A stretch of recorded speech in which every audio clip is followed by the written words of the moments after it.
Me sacó del cabello y me agarró sobre el cuello y me alza. Yo estaba totalmente, pues, estaba histérica y porque me estaba faltando el aire. Cuando eso pasa, agarró algo, pero no supe qué agarré. Y yo le quise dar en el brazo para que me soltara y poder correr. Y no fue así. Desgraciadamente le di en una arteria. Yamel fue sentenciada a 16 años de prisión por homicidio calificado, porque el juez no tomó en cuenta los antecedentes de violencia de la que era víctima ni que actuó en defensa propia. Pasó 11 años en la cárcel. En el país hay 12.480 mujeres en reclusión, la mayoría sin sentencia, es decir, son jurídicamente inocentes. Que las mujeres de entrada en el sistema de justicia son relegadas y son las principales víctimas del uso y abuso de la prisión preventiva. De por sí me parece muy alarmante el porcentaje de hombres que están en prisión preventiva oficiosa, que es del 40%, pero todavía es más grave en las mujeres. 20% más, es muchísimo. Es del 60% que hoy son inocentes, que no tienen una sentencia condenatoria y que si no la tienen no es culpa de ellas, es culpa del Estado.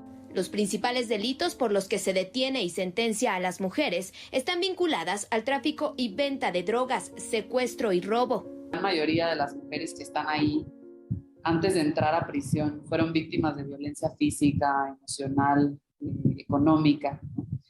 Y que quizás si a muchas de estas mujeres se les hubiera empoderado desde antes, tal vez no hubieran tenido que pasar por el sistema penitenciario en nuestro país. Muchas de ellas te lo dicen, ¿no? Yo estoy aquí pues, a causa de un hombre, porque mi pareja estaba involucrada en un delito, porque yo tenía la ilusión de tener una familia y no quería negarle a mis hijos la oportunidad de tener un papá, y entonces aunque mi pareja estuviera involucrada en un delito, yo accedí a ello.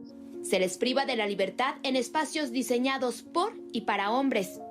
No tienen espacios propios. De los más de 288 centros penitenciarios que hay en nuestro país, también al cierre de diciembre 31 del 2021, solamente, y de acuerdo a lo que establece la CNDH, hay 10 centros penitenciarios exclusivos para mujeres.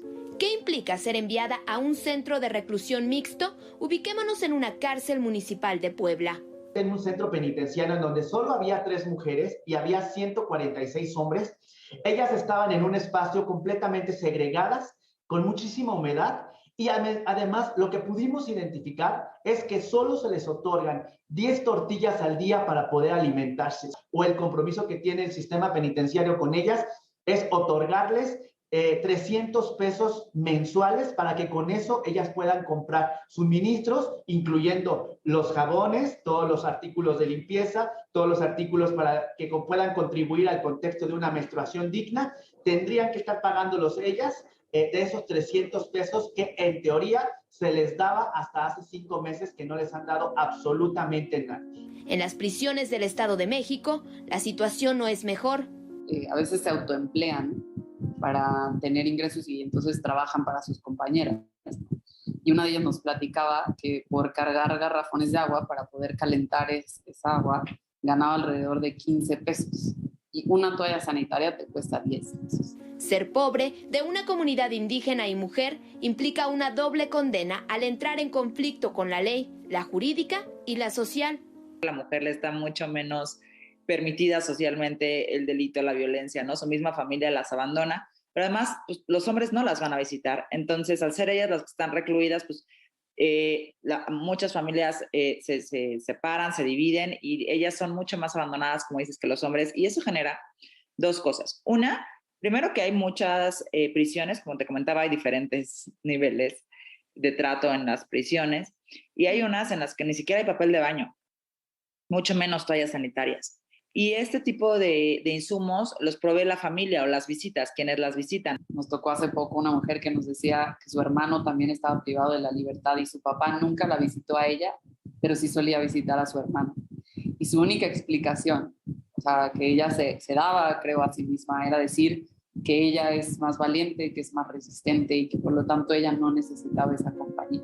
7 de cada 10 mujeres presas tienen hijos. Santa Marta, el femenil en la Ciudad de México, tiene un espacio bastante más propicio para los niños chiquitos. De hecho, tienen un Sendy, tienen juegos, tienen espacio para tener una cocina especial para que los niños puedan ser correctamente alimentados.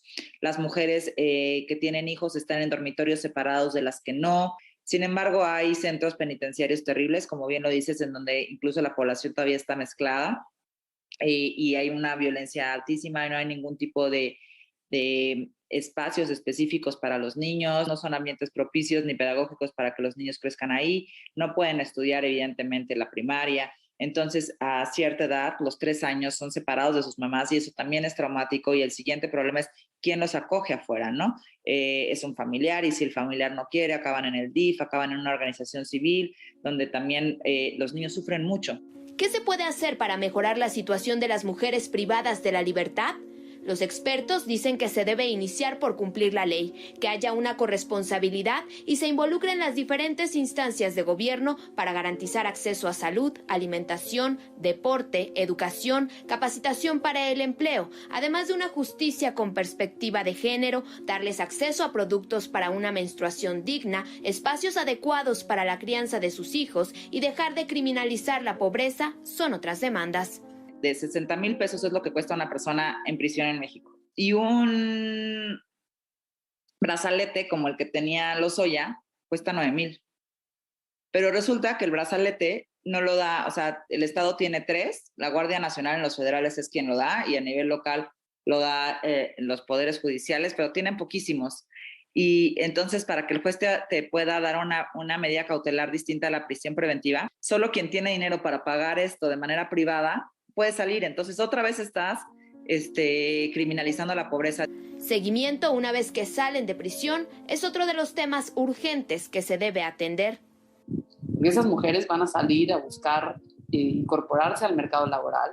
Muy probablemente se les van a cerrar las puertas por haber estado en prisión. Y en ocasiones quienes sí tienen las puertas abiertas para recibirlas y darles un ingreso, pues es la delincuencia. O sea, hay pocos estados que tienen un instituto de reinserción social, es decir, un instituto que las acompañe, que vea, que le dé seguimiento a si ya tienen una oportunidad laboral, si requieren acompañamiento psicológico. A ver, no es sencillo, ¿no? O sea, estas mujeres pasaron por un proceso muy difícil desde su detención hasta vivir en reclusión. Hasta salir y enfrentarse a pues volver a convivir con sus familias, regresar a las mismas circunstancias que hicieron propicio que ellas se involucraran en un delito o no. Muchas de ellas ni siquiera pasaron años sin haber tenido una sentencia, ¿no? Para que al final les dijeran, ay, usted disculpe, no era culpable. Para La Octava, Yadira Rodríguez.